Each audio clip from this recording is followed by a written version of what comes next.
The continental from the world of John Wick 2023 में release होने वाली एक टेलीविजन सीरीज है जो जॉन विक कायनात के पस मंजर में कायम की गई है। ये सीरीज नाजरीन को 1970 की दहाई में ले जाती है और कॉन्टिनेंटल होटल की इब्तिदा की कहानी बयान करती है जो कातिलों के लिए एक महफूज पनाहगाह है। सीरीज की तख्लीक कारी और कहानी पर काम जॉन विक चैप्टर 3 पैराबेलम की मंसूबाबंदी के दौरान शुरू हुआ था, जिसका मकसद जॉन विक की दुनिया को मजीद वसी करना था। कहानी सीरीज 3 इकसात पर मुश्तमिल है, हर एक 90 मिनट की है और ये विंस्टन स्कॉट के जवानी के दिनों को बयान करती है। विंस्टन, जो बाद में कॉन्टिनेंटल होटल का मालिक बनना था, अपने भाई फ्रैंकी के साथ होटल पर कब्जा करने का मंसूबा बनाता है। कहानी में बहुत से पेचीदा मोड़ और किरदार शामिल हैं जो अपनी अपनी ज़ाती मुश्किलात और दुश्मनियों के साथ जुड़े हुए हैं। पहली किस्त में विंस्टन अपने भाई के कत्ल के बाद इंतकाम की आग में जलता हुआ दिखाई देता है। दूसरी किस्त में वो मजीद इत्तेहादियों की तलाश में निकलता है और मुख्तलिफ किरदारों के साथ मुलाकात करता है जिनमें मज़े भी शामिल है। तीसरी और आखिरी किस्त में विंस्टन और उसके साथियों का कोरमाक और उसके हामियों के साथ हतमी मुकाबला होता है। किरदार और अदाकारी सीरीज में कोलन वोडील ने नौजवान विंस्टन स्कॉट का किरदार निभाया है, जबकि इमाड इडेगन ने चीरोन का किरदार अदा किया है। मील गिब्सन, केटी मैगरथ और जेरेमी बोबिब ने भी अहम किरदार अदा किए हैं।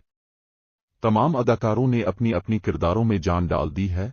खास तौर पर कोलन वोडील ने विंस्टन की जहानत और अज़्म को बखूबी पेश किया है। सीरीज की हिदायतकारी अल्बर्ट हीव्स और शार्लेट ब्रैंडस्ट्रूम ने की है। हिदायतकारों ने 1970 की दहाई की माहौलियात और जॉन विक कायनात के अनासिर को खूबसूरती से यकजा किया है। सीरीज की शूटिंग बुनियादी तौर पर बुडापेस्ट, हंगरी में की गई है, जो कि इस दौर की मंजर कशी के लिए बेहतरीन मकाम साबित हुआ। सीरीज की प्रोडक्शन वैल्यू इंतहाई आला मेयार की है। सिनेमाटोग्राफी, सेट डिजाइन और कोरियोग्राफी ने जॉन विक की फिल्मों की तरह ही एक्शन सीक्वेंसेस को मुतासिर कुन बनाया है। मौसीकी और बैकग्राउंड स्कोर भी कहानी के साथ हम आहंग हैं, जो नाजरीन को कहानी में मजीद गर्क कर देते हैं। दी कॉन्टिनेंटल ने जॉन विक के मद्दाहों के लिए एक नई दुनिया खोल दी है। ये सीरीज नाजरीन को न सिर्फ होटल की तारीख से मुतारफ कराती है, बल्कि जॉन विक कायनात के मजीद पहलुओं को भी उजागर करती है। कहानी की पेचीदगी, किरदारों की गहराई और तकनीकी महारत ने इस सीरीज को एक काबिल दीद तजर्बा बना दिया है। विंस्टन स्कॉट का किरदार एक ज़हीन और हिकमत अमली से भरपूर शख्स के तौर पर पेश किया गया है, जो अपने मकसद के हुसूल के लिए हर मुमकिन कोशिश करता है।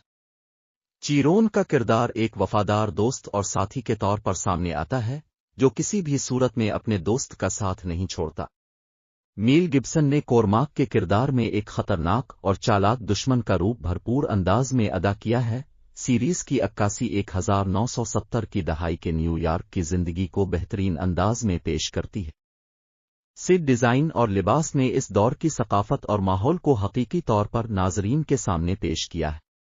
इसके अलावा सीरीज में इस्तेमाल होने वाली गाड़ियां, हथियार और दीगर अनासिर भी 1970 की दहाई की अक्कासी करते हैं। एक्शन सीक्वेंसेस जॉन विक कायनात की तरह दी कॉन्टिनेंटल में भी एक्शन सीक्वेंसेस को इंतहाई अहमियत दी गई है। लड़ाई के मनाजिर खूबसूरती से फिल्माए गए हैं और उनमें हकीकीपन का उनसर नुमाया है। सीरीज के हिदायतकारों ने लड़ाई के मनाजिर को बेहतर बनाने के लिए खुसूसी तकनीकों का इस्तेमाल किया है, जिससे नाजरीन की दिलचस्पी और भी बढ़ जाती है। The continental from the world of John Wick एक बेहतरीन टेलीविजन सीरीज है जो न सिर्फ जॉन विक के मद्दाहों बल्कि नए नाजरीन के लिए भी एक दिलचस्प और मुतासिर कुन तजर्बा फराहम करती है। इस सीरीज की कामयाबी ने यह साबित कर दिया है कि जॉन विक कायनात में अभी भी बहुत सी कहानियां हैं जो सुनाई जा सकती हैं। उम्मीद है कि मुस्तकबिल में हमें इस कायनात की मजीद दिलचस्प कहानियां देखने को मिलेंगी।